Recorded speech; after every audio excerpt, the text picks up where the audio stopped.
So let's find out which one of these two phones should you buy or not. And if you're here for the first time, I'm Aishad. This is Trakin Tech English, your destination for detailed, incisive gadget reviews. Now to start off with, both are very compact phones and they're almost the same size as the regular base flagships, basically the iPhone 16 and the Pixel 9. And of course, considering their diminutive size, they're very comfortable to hold and use. But the interesting thing to note is that iPhone is actually lighter and slimmer compared to Pixel. And to keep costs low, both the brands have actually, indulged in some corner cutting. Basically, with the iPhone, what you get is a, glass sandwich design with a metal frame, which is nice. But unlike the iPhone 16, which actually comes with ceramic shield on the front and the rear, on the 16e you only get ceramic shield on the front but normal glass on the rear. That is still fine considering the fact that the 16e still feels very premium to hold and use. Now in comparison, the problem with the Pixel 9a is that it uses plastic on the rear. Of course you get a metal frame, but plastic in 2025, Google could have used better material. That's not it. When you look at the camera placement on the rear, obviously iPhone does it better because it looks symmetrical compared to this very weird placement on the Pixel. I do like the fact that both are, almost flat, I will say flush with the back of the phone, which is a nice thing. Additionally, on the Pixel 9a, you get Corning Gorilla Glass 3 protection for the display on the front, and Corning Gorilla Glass 3 in 2025 is like using USB 2.0 on a 60,000 rupee phone in 2020. But wait a second, that analogy doesn't make sense because Pixel 9a actually has USB 3.2, which iPhone doesn't because it has USB 2.0. However, you do get, IP68 rating on both and wireless charging support as well. So this is what makes them flagship grade. Although what's absolutely criminal are the sizes of the bezels on the Pixel 9a and the notch on the iPhone 16e. Apple and Google, we are in 2025, not 2019. But that's not it. With the iPhone 16e, it's not just the notch that's a problem. It's a panel straight from the iPhone 13, which was launched in 2021. The refresh rate is still 60 Hz and the high brightness mode nits and the HDR peak brightness are nowhere close to what the Pixel 9a can achieve. You can clearly see that the Pixel 9a at 120 Hz is definitely smoother compared to the iPhone 16e. That's not it. When you're watching HDR content on YouTube or Netflix, which is supported on both by the way, you will notice that the display pops on the Pixel 9a. Even when you take it outdoors, the Pixel 9a is brighter compared to the iPhone 16e. By the way, one thing to note is that on the Pixel 9a, when you take the phone out of the box, it is set to 60 Hz by default. However, when you look at the color accuracy of both the displays, they're very well tuned displays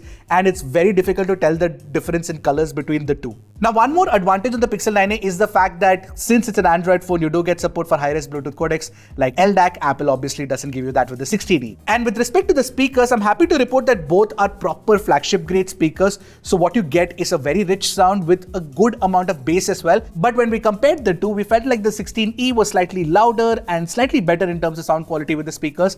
In fact, why don't you take a listen to it for yourself and let me know what you guys think.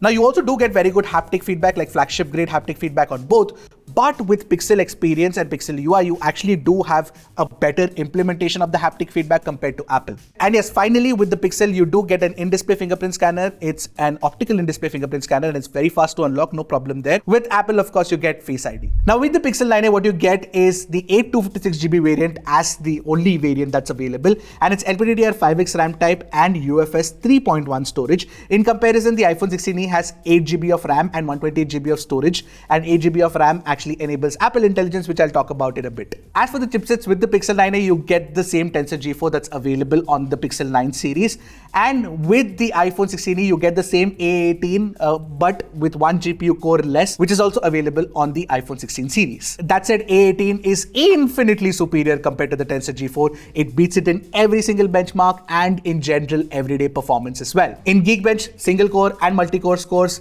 the iPhone scores much higher compared to the Pixel 9a. In fact, we also ran Geekbench's AI benchmark this time. Again, iPhone beats Pixel. And in 3D Mark Wireless stress test, the iPhone 16e has higher GPU stability, has a higher best loop score and higher FPS as well. But it loses the same amount of battery life as the Pixel 9a, which shows that it's pushing for performance. And if you're gaming easily, the iPhone 16e should be the phone of choice despite the fact that it has a tiny display. Basically, what you get is far better performance in Genshin Impact compared to the Pixel 9a. Obviously, you can expect anywhere close to 60 FPS average FPS, whereas with the Pixel 9a, it doesn't even touch 40 FPS. And with the A18 chip, you also do get support for proper AAA games like Assassin's Creed Mirage and Resident Evil Village. And even if Android were to get those games, the Pixel 9a will definitely not be able to play it. Network performance is largely good on both. You get almost every single network feature that you need. But the interesting thing about the 16e is that you get the new C1 modem. And with that, what happens is that you get better power efficiency. Despite the fact that the Pixel 9a has a larger battery size compared to the iPhone 16e. But yeah, 16e's battery performance is definitely better. But let it be known that if you drop this Pixel down to 60 Hz, you will definitely get better battery life.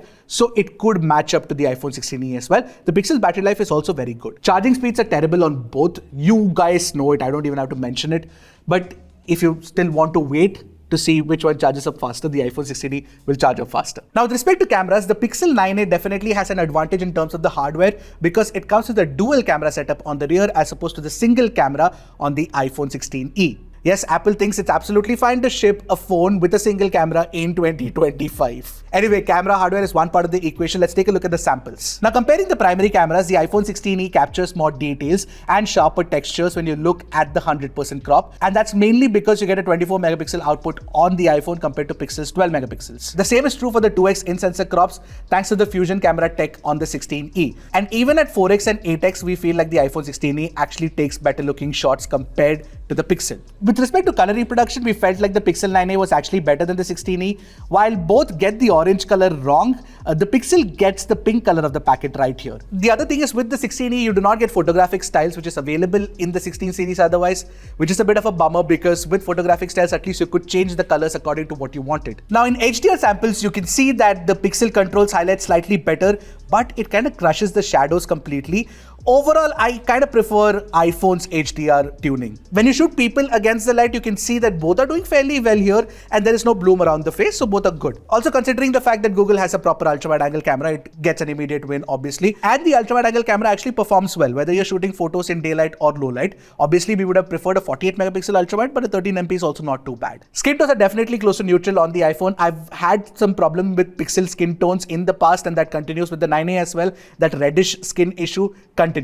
Now, when it comes to portraits, you can shoot portraits at 1.5x, 2x and 3x on the Pixel 9a, whereas iPhone can do it at 1x and 2x. But if you ask me which one I prefer, I will actually take the iPhone here because you get better semantic segmentation compared to the 9a. Now, one of the things that matters is color sense consistency between the primary and the ultrawide, considering that iPhone only has a primary. The Pixel 9a's color sense consistency could have been slightly better. It doesn't feel flagship grade, which is something which is surprising to us considering that Pixel generally does good ultra-wide consistency. In low lights, despite the fact that the iPhone 16e has a much smaller sensor compared to the iPhone 16, it actually captures better looking shots compared to the Pixel 9a. You get more details and sharper textures as well, and plus brighter exposure too. And when it comes to selfies, 16e is definitely better. The skin tones are more natural. The dynamic range is definitely better. Even in low light selfies and selfie portraits, we actually prefer the 16e to the 9a. But again, the Pixel 9a has one more advantage, and that is the fact that with the primary camera, you can actually shoot macros, which is not possible on the 16e. Now, the Pixel 9a can shoot 4K 30fps videos with the ultra-wide angle camera, and it's good video quality, decent amount of stabilization, good amount of details, no problem there.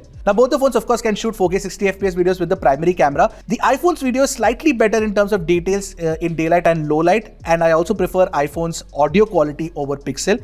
But yeah, it's like a slight advantage on the iPhone. So yeah guys, this is a 4K 60 video camera comparison of the iPhone 16e and the Google Pixel 9a. So yeah guys, this is a 4K 60 video camera comparison of the iPhone 16e and the Google Pixel 9a. The other advantage on the iPhone is that it can shoot 4K 60 FPS videos using the selfie camera, which Pixel cannot. Pixel can do only 4K 30 FPS, which is again a bit of a letdown. Also, the iPhone 16e inherits the audio mix feature from the rest of the iPhone 16 lineup, which is kind of amazing. But Pixel also comes with AdMe support, and apart from that, it also has the Magic Editor in the Photos app. Now, the question I want to ask you guys is, would you want a single camera with a good camera experience or multiple cameras and versatile cameras like the Pixel 9a? Now, that's something that you have to decide for yourself. Now, if you ask me, I'll go with multiple cameras because it's always good to have different focal lengths and you can do like creative stuff with it. Alright, now talking about software experience, of course, you get Pixel experience with Android 15 out of the box on the Pixel 9a, and Google is promising 7 plus 7 years of software updates.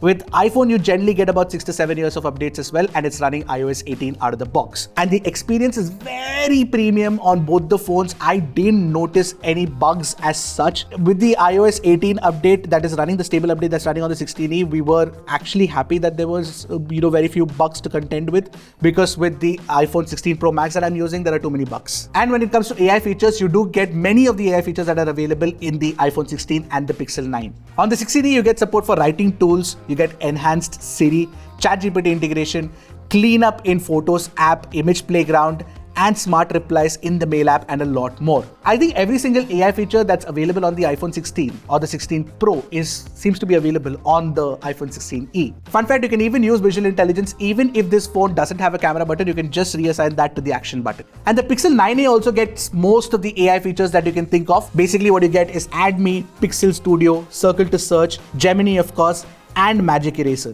But with the Pixel 9, you get Call Notes and the Screenshots app, which is not available on the Pixel 9a. For some odd reason, it could have been available. It's the same chipset. Overall, it's just a matter of what you prefer. You like the Pixel experience or the iOS experience. Now, let's take a look at the advantages on the Pixel 9a. There are only two. 120Hz refresh rate display, also a display that does better brightness, obviously, and of course, the fact that you do get more cameras at your disposal. Now, with the iPhone 16e, you get a better build quality, you get superior performance, you get longer battery life, and Apple's ecosystem features too. But there is one more advantage of the Pixel 9a, is that for a lower price, you actually get a higher base storage variant of 256GB, which makes it more value for money. At least right now. Now, between the two, which one do you think is lesser of the two evil? I am actually siding with the iPhone 16e here by a little margin. What do you guys think? Let me know in the comment section. I'll see you guys in the next one. Until then, keep tracking and stay safe.